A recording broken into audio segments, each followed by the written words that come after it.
नमस्कार, मैं राशि। आप देख रहे हैं सी न्यूज भारत। वक्त हो चुका है यूपी बुलेटिन का। इस यूपी बुलेटिन में बात होगी भदोही की, जहां भारत में पहली बार काशी प्रयाग के मध्य अरोजा धाम में अष्टदश महापुराण की कथा का आयोजन हुआ। साथ ही बताएंगे महाराजगंज में कैसे वरिष्ठ पत्रकार विपिन चौबे के साथ प्रयागराज में खबर कवरेज के दौरान पुलिस एवं प्रशासन कर्मियों के द्वारा अभद्रता करने का संबंध में ज्ञापन दिया गया।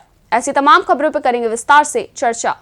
खबर भदोही से, जहां 18 महापुराणों की कथा के साथ भदोही धर्म के क्षेत्र में एक नया कीर्तिमान बनने जा रहा है। भारत में पहली बार काशी प्रयाग के मध्य भदोही जिले के अजोरा धाम में अष्टादश महापुराण की कथा आयोजित होने जा रही है। ये कुल 18 सत्रों में आयोजित होने जा रही है। प्रथम सत्र में 3 से 9 फरवरी तक श्रीमद् भागवत महापुराण की कथा के साथ इसकी शुरुआत होने जा रही है। इसके निमित्त सोमवार को इब्राहिमपुर गंगा घाट से कलश यात्रा निकाली गई, जहां बाल व्यास पंडित जयंतु जय जी महाराज का संगीतमय प्रवचन होगा। ये जानकारी जगत गुरुकुलम के कुलाधिपति और महान्यायविद डॉक्टर परमेश्वर नाथ मिश्र ने दी। रविवार को महाशक्तिपीठ अजोरा धाम ने मीडिया से बातचीत कर रहे थे। उन्होंने बताया कि अष्टादश महापुराण महायज्ञ का 18 साप्ताहिक सत्रों में आयोजन किया जाएगा, जिसका प्रारंभ इस वर्ष श्रीमद् भागवत महापुराण सप्ताह की कथा और पारायण से होगा। बताया कि भारत में अभी तक सभी 18 महापुराणों की कथा एक स्थान पर नहीं हुई है। और क्या कुछ कहा कथा प्रवचन आयोजक यजमान महान्याय विद डॉक्टर परमेश्वर नाथ मिश्र ने, आइए आपको सुनवाते हैं। साप्ताहिक आयोजन होने जा रहा है, क्या पूरा कार्यक्रम है? पूरा कार्यक्रम ये है कि अभी तो श्रीमद् भागवत महापुराण का सप्ताह हो रहा है, उसकी कथा, लेकिन यहाँ पर ये निश्चित किया गया है कि अभी मुझे ये कहीं भी पता नहीं चला कि भारतवर्ष में कहीं 18 महापुराण एक ही स्थान पर उनका जो है वो उनकी कथा हुई हो।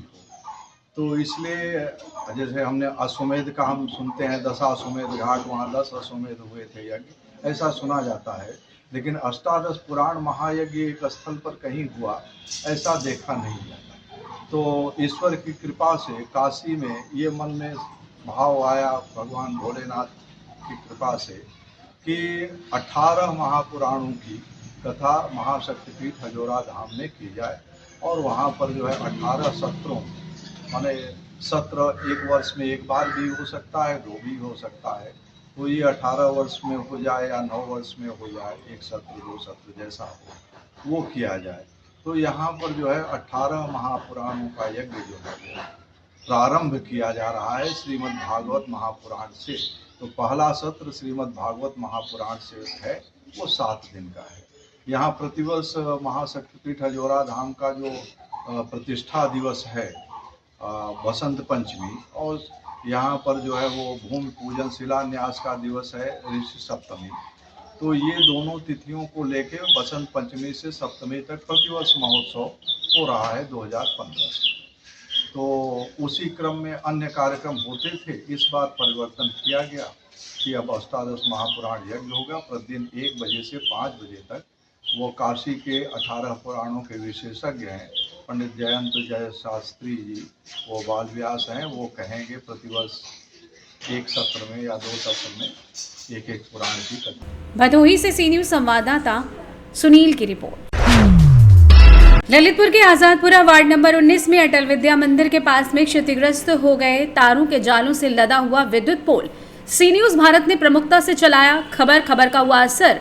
विद्युत विभाग के अधीक्षण अभियंता राजीव कालरा ने लिया संज्ञान, दूरस्थ करवाए। वहीं क्षतिग्रस्त विद्युत पोलों को बता दें कि सी न्यूज भारत की खबर का हुआ बड़ा असर। ललितपुर से सी न्यूज संवाददाता विकास सोनी की रिपोर्ट।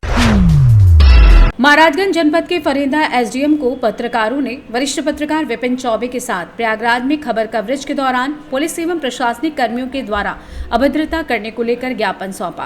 प्रयागराज के PM house Motilal Nehru medical college में कवरेज कर रहे थे, जिस दौरान वहां मौजूद पुलिस व प्रशासनिक कर्मी के द्वारा उनको कवरेज करने से रोका गया। उनके साथ अभद्रता करते हुए गिरफ्तार करने की धमकी दी गई। अत्यंत निंदनीय है। मौजूदा कर्मियों के द्वारा देश के चौथे स्तंभ को दबाने का प्रयास किया गया, वो भी अनैतिक रूप से, जिसकी पत्रकारों ने घोर निंदा की है। वरिष्ठ पत्रकार के साथ अभद्रता करने वाले पुलिस एवं प्रशासनिक कर्मियों के साथ सख्त से सख्त कार्रवाई करते हुए उनको तत्काल प्रभाव से निलंबित करने की मांग की गई, जिससे कि आगे भविष्य में कोई भी अफसरशाही दिखाते हुए मीडिया के साथ ऐसा अनैतिक कार्य न करे जिससे कि सरकार की छवि धूमिल हो। महाराजगंज से सी न्यूज संवाददाता अंगद शर्मा की रिपोर्ट। फिलहाल के लिए इस यूपी बुलेटिन में बस इतना ही। देश और दुनिया की बाकी खबरों के लिए आप देखते रहिए सी न्यूज भारत।